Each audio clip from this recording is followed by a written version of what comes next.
Hey, so I don't really tell this story often because even now, it sounds insane when I try to explain it out loud.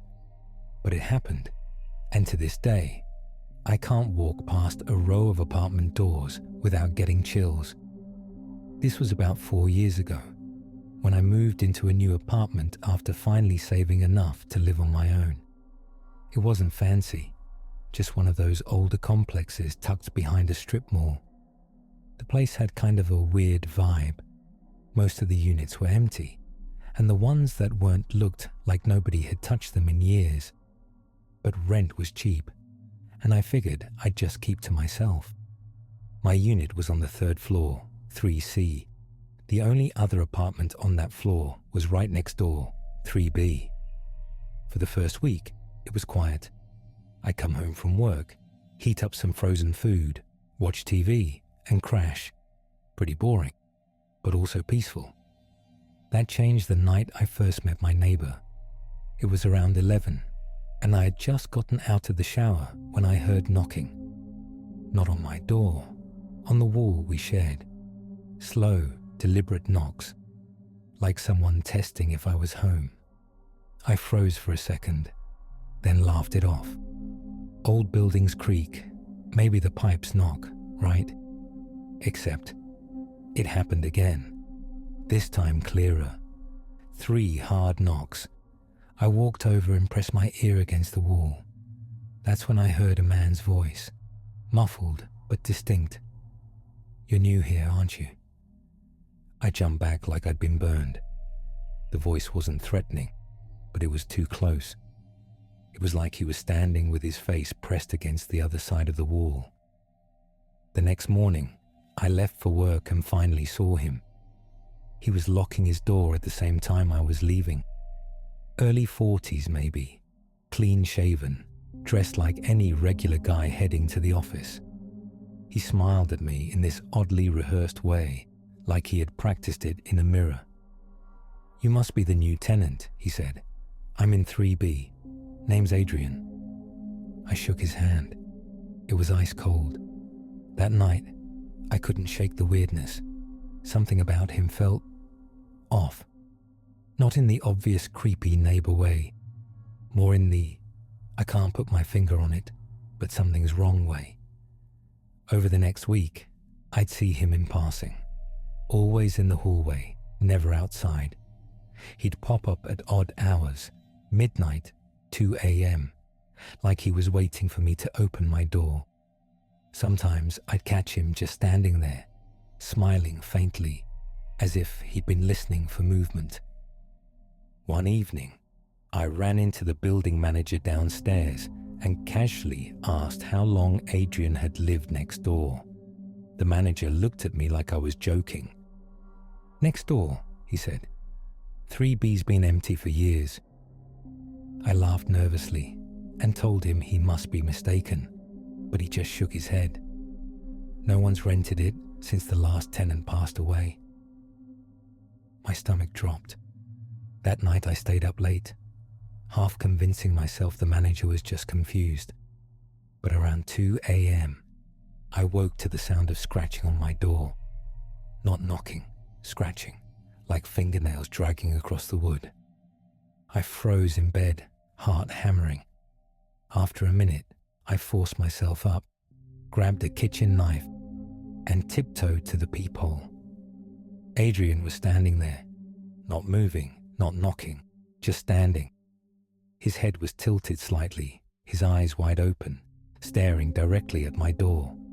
I backed away, and in that exact moment, the scratching started again, even though his hands were at his sides. That was when I realized something was very, very wrong. The next morning, I marched to the manager's office and demanded to see inside 3B. He resisted at first, but I must have looked terrified because he finally agreed. He unlocked the door, pushed it open, and I swear my knees almost gave out. The apartment was completely empty. No furniture, no clothes, no dishes, just bare walls and dust thick enough to track footprints through. The air was heavy, like it hadn't been touched in years. The manager gave me this look like, "See, I told you," and left me standing there. But before I stepped out, I noticed something carved into the wall near the door. Faint scratch marks over and over again, spelling one word: stay. After that, things got worse. I'd wake up to whispers bleeding through the vents, my name over and over in Adrian's voice. Sometimes I'd see movement under the crack of the door, as though someone was pacing in my hallway. I even caught the faint smell of cologne in my apartment, the exact same scent Adrian wore. One night, I woke to find my TV on, static buzzing across the screen, and sitting in my chair, perfectly still, was Adrian. I bolted upright, but when I blinked, he was gone. The chair was empty. By this point, I was unraveling. Sleep-deprived, paranoid, constantly second-guessing what was real. But one thing I knew: Adrian wasn't human. I did some digging online and found an old news clipping. Turns out the man who used to live in 3B had been found dead inside the unit over 10 years ago. His name? Adrian Cole. Official cause: suicide. After reading that, I decided I had to leave. I didn't care about breaking the lease. I just wanted out. But on my last night there, as I was packing, I heard my door unlock.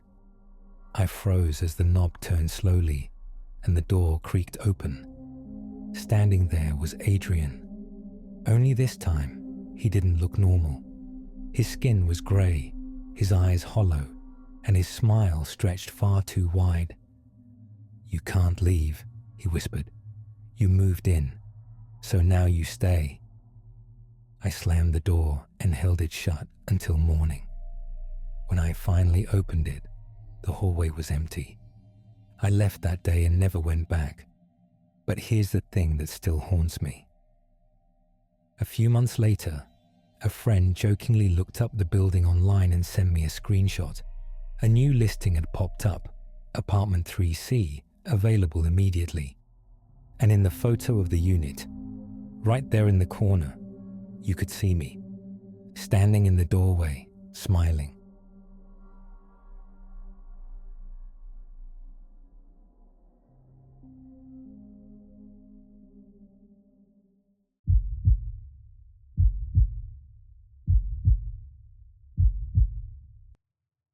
This happened a few years back, during my last year living with my parents, before I left for college.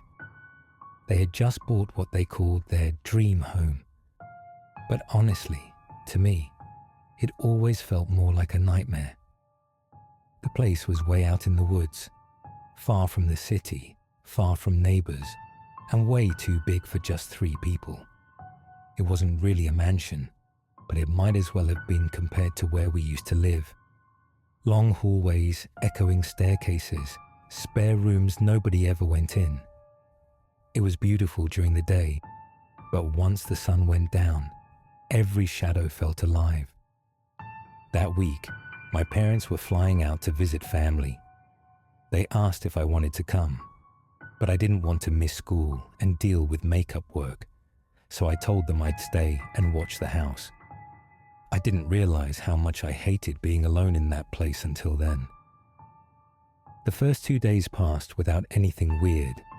I went to school, hung out with friends, came home, and tried not to think too hard about how empty the house felt at night. But on the 3rd night, things changed. I got home later than usual. It was already dark, and the woods around the property made the house feel even more isolated. I kicked off my shoes, dropped my backpack by the door, and started upstairs to my room. That's when I noticed it. At the end of the long upstairs hallway, one of the spare bedroom doors was standing open. Now, you've got to understand. I walked that hallway every single day, past all those doors. I knew what was open and what wasn't. And I was almost certain that door had been closed when I left earlier. I tried to brush it off, telling myself maybe I hadn't noticed. Maybe the door just didn't latch properly and swung open on its own. But that uneasy feeling crept in anyway. Something about an open door in a house full of empty rooms just doesn't feel right. I walked down the hall, peeked inside. The room was just as plain as I remembered it. An unused bed, a nightstand, a chair. Nothing out of place. I closed the door a little harder than necessary and kept walking to my room. I should have forgotten about it, but the thought stuck with me. Later, after dinner, I came back upstairs and the door was open again. That time, I just froze, staring down the dark hallway, looking into the black rectangle of the room, feeling like someone was standing just inside, waiting. I forced myself to check again.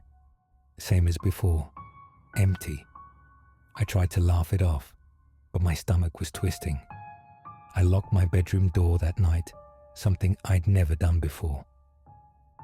Around an hour later, as I was watching TV, I heard it. Footsteps. Slow, deliberate footsteps in the hallway outside my door. I muted the TV instantly, holding my breath, straining to listen. The steps stopped right outside my room. Then came the knock. Not loud, not urgent, just 3 soft, deliberate taps against the wood. I didn't move, didn't breathe. A full minute passed before I finally managed to whisper out, "Who's there?" I've already called the cops. A lie. No response, just silence. Then, another 3 taps. My hands were shaking as I finally grabbed my phone and dialed 911.